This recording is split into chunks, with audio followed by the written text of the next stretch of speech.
She felt that some unseen force had come to her aid and was supporting her. "Anna, I must warn you," he began. "Warn me?" she said. "Of what?" She looked at him so simply, so brightly, that anyone who did not know her as her husband knew her could not have noticed anything unnatural, either in the sound or the sense of her words.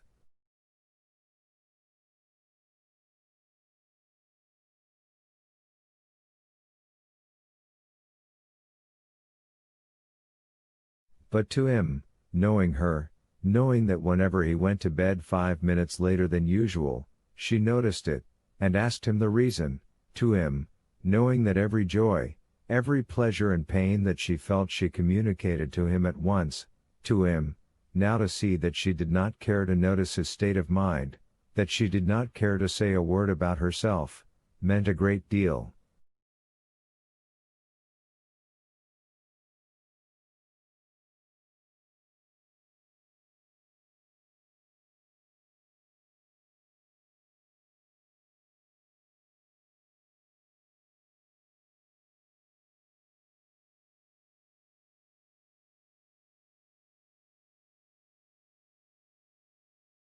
He saw that the inmost recesses of her soul, that had always hitherto lain open before him, were closed against him.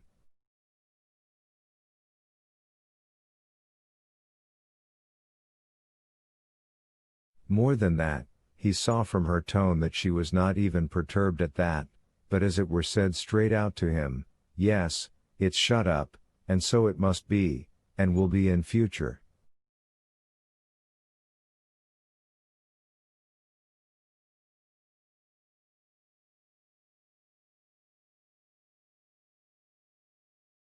Now he experienced a feeling such as a man might have, returning home and finding his own house locked up.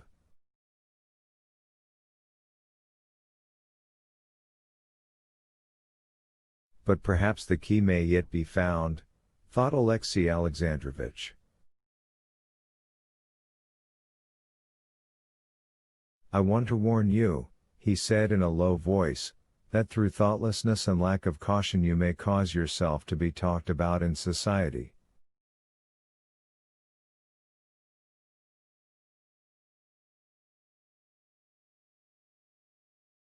"Your too animated conversation this evening with Count Vronsky," he enunciated the name firmly and with deliberate emphasis, "attracted attention."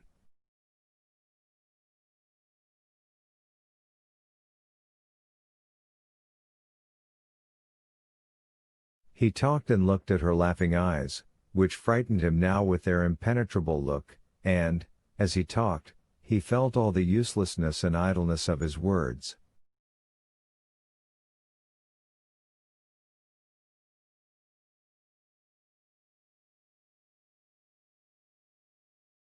"You're always like that," she answered, as though completely misapprehending him, and of all he had said only taking in the last phrase. "One time you don't like my being dull, and another time you don't like my being lively."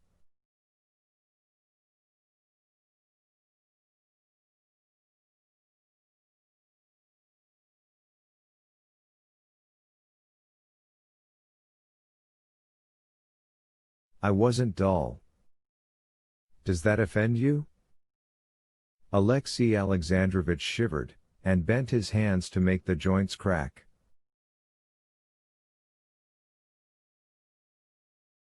"Oh, please, don't do that, I do so dislike it," she said.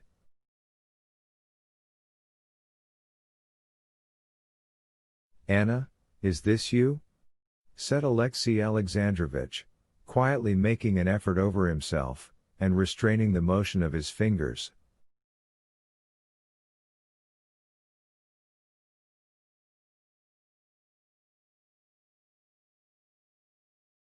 "But what is it all about?" she said, with such genuine and droll wonder. "What do you want of me?"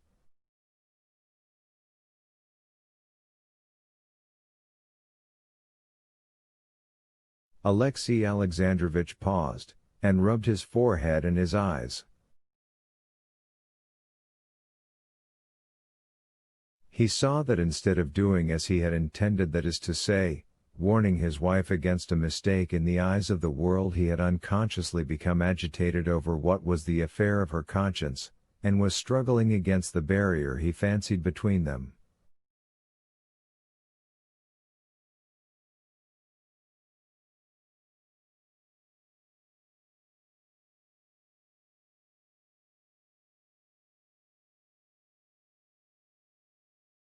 "This is what I meant to say to you," he went on coldly and composedly, "and I beg you to listen to it.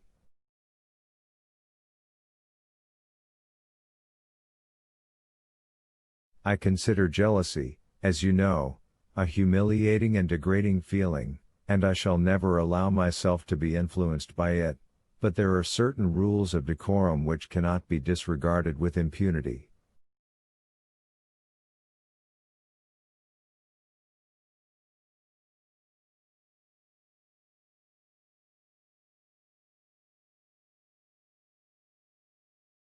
This evening it was not I observed it, but judging by the impression made on the company, everyone observed that your conduct and deportment were not altogether what could be desired.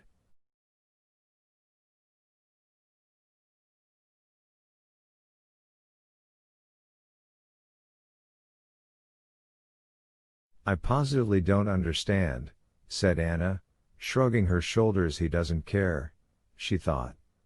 "But other people noticed it, and that's what upsets him. You're not well, Alexey Alexandrovich," she added, and she got up, and would have gone towards the door, but he moved forward as though he would stop her.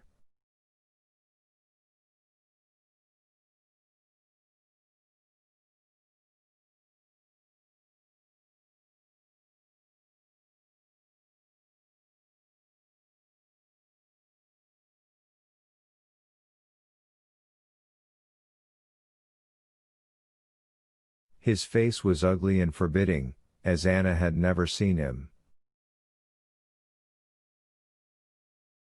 She stopped, and bending her head back and on one side, began with her rapid hand taking out her hairpins.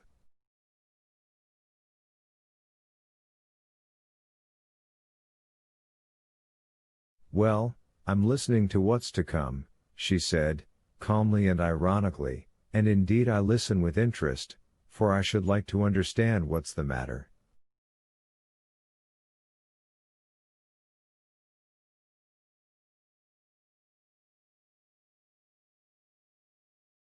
She spoke, and marveled at the confident, calm, and natural tone in which she was speaking, and the choice of the words she used.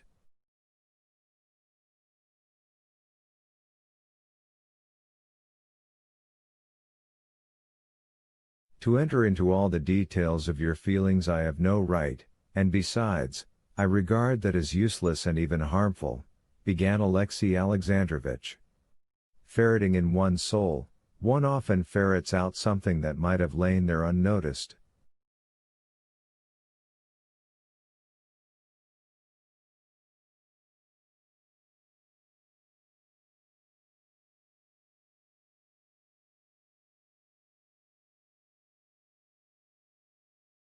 Your feelings are an affair of your own conscience, but I am in duty bound to you, to myself, and to God, to point out to you your duties.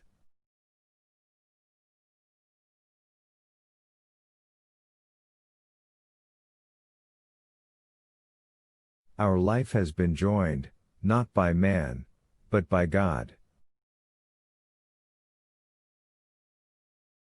That union can only be severed by a crime, and a crime of that nature brings its own chastisement.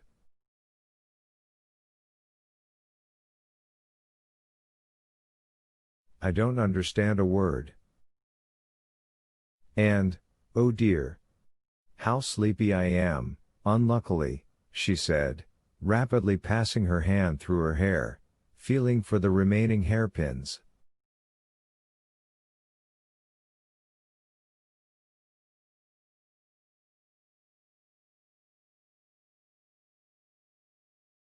"Anna, For God's sake, don't speak like that. He said gently. Perhaps I am mistaken, but believe me, what I say as much for myself as for you.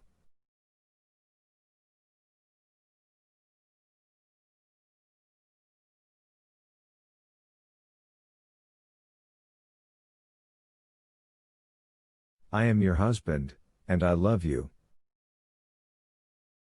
For an instant her face fell, and the mocking gleam in her eyes died away, but the word love threw her into revolt again.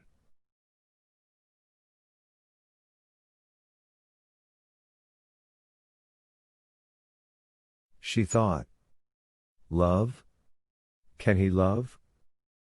If he hadn't heard there was such a thing as love, he would never have used the word.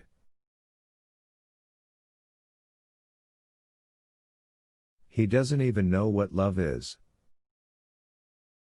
Alexey Alexandrovich, really I don't understand, she said. Define what it is you find.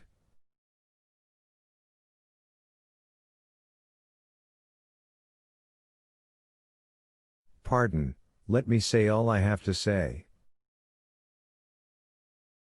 I love you. But I am not speaking of myself, the most important persons in this matter are our son and yourself.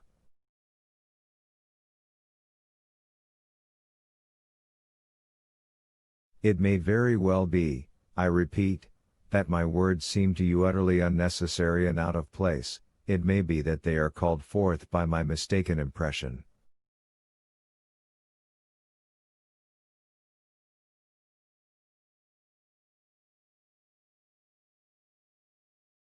In that case, I beg you to forgive me. But if you are conscious yourself of even the smallest foundation for them, then I beg you to think a little, and if your heart prompts you, to speak out to me.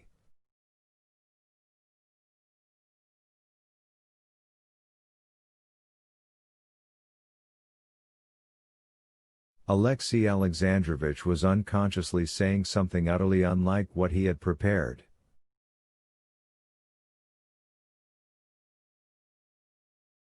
I have nothing to say. And besides, she said hurriedly, with difficulty repressing a smile, it's really time to be in bed.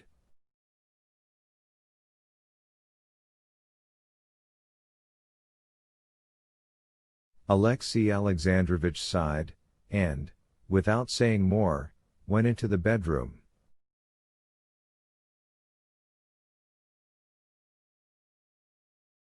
When she came into the bedroom, he was already in bed.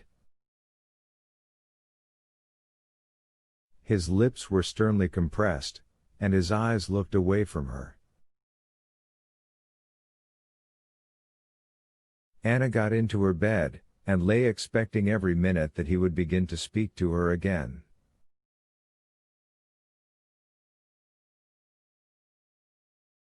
She both feared his speaking and wished for it.